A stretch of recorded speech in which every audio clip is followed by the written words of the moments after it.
it's Edward here. I'm here to give you a few quick, cheap weekend getaway tips. And the reason why I'm doing this is because for a long time, a lot of people see me and Al travel and they just assume that we have a great amount of money, and that's not the case. We stick to a series of tips, a series of tricks that gets us to where we're going and where we want to be, and makes it affordable for us. And I can say prior to me having a career and so forth, I most definitely traveled when I was in college and I had no money. And I can tell you that these tips essentially are what helped me through.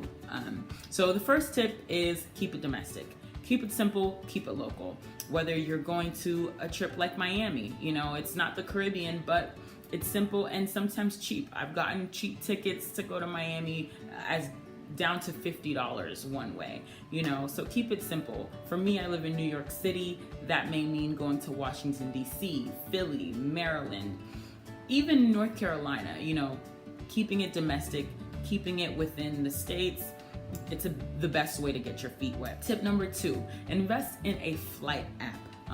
And what I mean by flight app is something that is going to track cheap flights. For me, my number one go-to is the Hopper app. The Hopper app is honestly one of the best apps to me right now if you're looking for the best deal.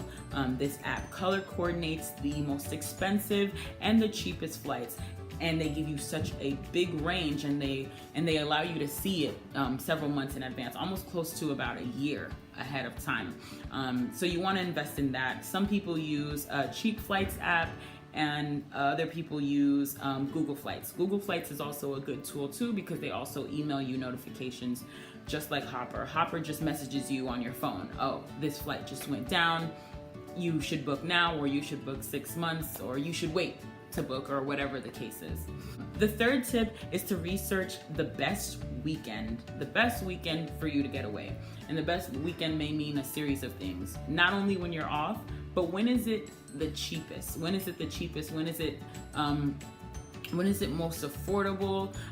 The cool thing about the Hopper app is when you look at it, they actually show you the range of the cheapest flights to the most expensive throughout a series of months. So you can actually choose when the best time it is for you to actually go, whatever weekend that is. So don't limit yourself to just thinking, oh, I just want to go for whatever weekend. Just try to research the best weekend it is. Fourth tip is to book in pieces.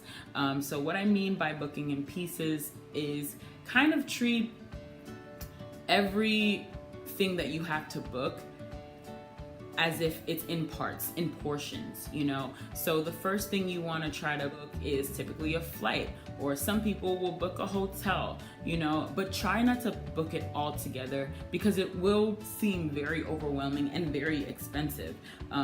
Another way to book in pieces is to book with a friend. That's how you piece it apart. If you book with a friend or a significant other, automatically you're dividing a lot of the cost between two people, so I would suggest doing that. My fifth tip, think about how you are getting there. And what I mean is, don't just limit yourself to just a flight. Think about possibly taking a bus. Is there a way that you can make this a cool bus trip with a series of friends? How can you make it more affordable? Is it a rental car that you guys are gonna take? Especially if you're keeping it domestic, a flight may not be the most economical way to get to where you're going. So don't limit yourself to just a fancy flight. Even though I've been lucky enough to get a flight that beats a bus. But you gotta be skilled at that research. My last tip is to schedule. If you're going to plan a weekend getaway of any sort, you have to schedule these things as if they're your friends' birthdays, your best friend's birthdays, your mom's birthday, whatever the case is. You have to do that. Otherwise, you're going to treat it like that thing that you never really got to, right? So the same way I said you should book in pieces, pick a date, For example, September 15th will be the day that all of your friends going to Miami will put their hotel money together, or their flight money together. You know, that's the day that you're going to do that. And you have to treat it, like I said, like a birthday, like something special, because it is something special. You deserve this trip. You deserve to get away. So make sure you schedule in this time so that you get what you deserve, you and your friends. And once you get it done the first time, the rest of the time will no longer be intimidating. Once you are able to conquer these first steps, you'll be able to take that next international trip when you're ready, you know?